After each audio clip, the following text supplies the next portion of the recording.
हम देख ही रहे कि कैसे एशिया में एक के एक बाद कंट्रीज फाइनेंशियल प्रॉब्लम्स में फंसती जा रही है।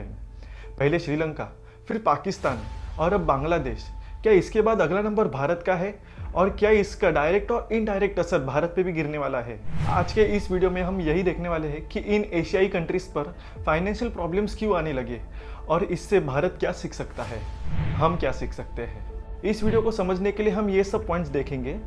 वीडियो थोड़ी बड़ी हो सकती है, पर मैं आपको वीडियो पूरी देखने की सलाह दूंगा, क्योंकि आज के इस दौर में हमारे नेबर कंट्रीज पर यह सिचुएशन क्यों आई, यह हमें समझना और इससे सीखना बहुत ज़रूरी है।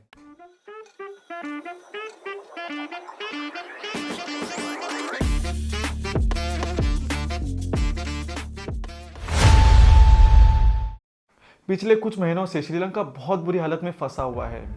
पूरे देश में फ्यूल और खाने की चीज़ों की शॉर्टेज है, इसीलिए लोगों ने बहुत बड़ी मात्रा में प्रोटेस्ट भी किए। इसका मेन रीज़न था unstable economic condition, insufficient income source, देश में फॉरेन रिजर्व्स की कमी होना, पॉलिटिकली अनस्टेबल होना देश।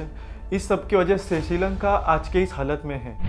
किसी भी देश को एक स्टेबल कंडीशन में रहने के लिए उसे पॉलिटिकली स्टेबल होना बहुत ज़रूरी है, और वो भी नीट एंड क्लीन पॉलिटिशियंस से, जो देश के हित के बारे में सोचे, ना कि करप्शन करके पूरे देश को बर्बाद करे। श्रीलंका के बाद पाकिस्तान भी कुछ ऐसे ही हाल होने के कगार पर है।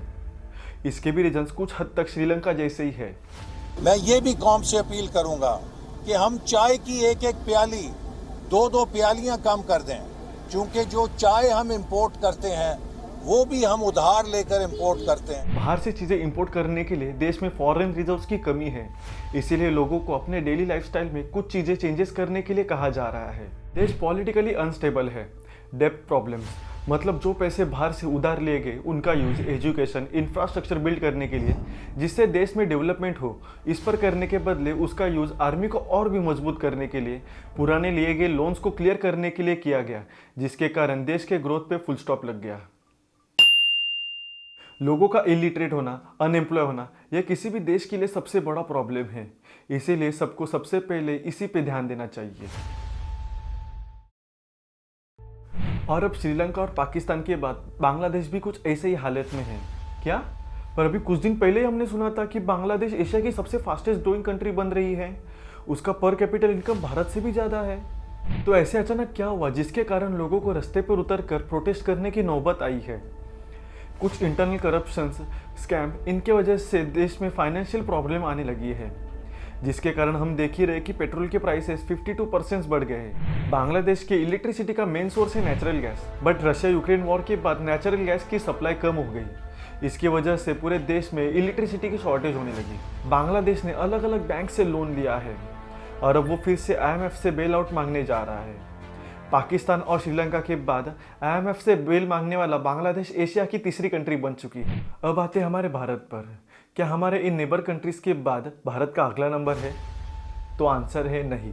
क्यों? भारत पर किसी प्रकार का लोन नहीं है? नहीं, लोन तो है, पर इनका यूज़ आप सही तरीके से कर रहे हो, जैसे देश में इंफ्रास्ट्रक्चर बिल्ड कर रहे हो, पोर्ट्स, एयरपोर्ट्स बना रहे हो, एजुकेशन, एम्प्लॉयमेंट्स, इन सभी चीज़ों को प्रमोट कर रहे हो, तो आपको ज़्यादा चिंता करने की ज़रूरत नहीं। फिर भी हमें क्वालिटी एजुकेशन पे ध्यान देना ही होगा। इंडिया में फिलहाल अनएम्प्लॉयमेंट ये सबसे बड़ी प्रॉब्लम सामने आ रही है, इसलिए हमें हमारे फॉरेन पॉलिसीज में कुछ चेंजेस करने चाहिए, जिससे फॉरेन कंपनीज को इंडिया में इन्वेस्ट करने में थोड़ी आसानी हो, क्योंकि इससे ही सबसे ज़्यादा जॉब अपॉर्चुनिटीज़ क्रिएट होंगी। रुपये इंटरनेशनल मार्केट में गिर रहा है। हाँ, गिर तो रहा है, पर रशिया यूक्रेन वॉर क्राइसिस के बाद हम देखने जाए तो इंटरनेशनल मार्केट में बाकी सभी देशों के मुकाबले रुपी स्टेबल है। आज के इस सिचुएशन को देखकर RBI अपने पॉलिसीज में चेंजेस करके नॉस्ट्रो एंड वॉस्ट्रो को बढ़ावा दे रही है, जिससे रुपी स्टेबल होने में और भी मदद होगी और हमारी डॉलर की प्रति डिपेंडेंसी भी कम होगी। क्या इस सब का असर भारत पर भी होगा? जी हाँ, असर तो होगा ही। जो भी प्रॉब्लम इंटरनेशनल लेवल पे होंगे उनका डायरेक्ट असर भारत पे होगा ही।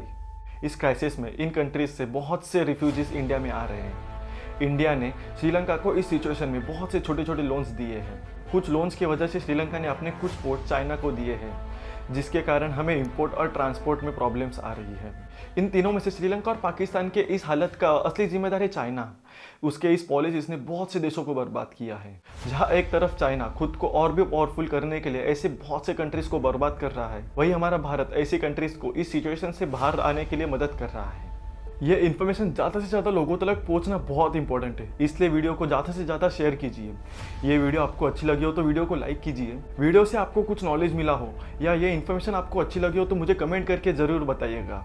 ओके लेट्स टॉक के इस सफ़र पर हमारे साथ जुड़े रहने के लिए इस चैनल को सब्सक्राइब कीजिए और बेल आइकन को भी प्रेस कीजिए ताकि हमारे वीडियोज़ की नोटिफिकेशन आप तक पहुँचती रहे। तो मिलते हैं अगली वीडियो में, तब तक जय हिंद जय भारत।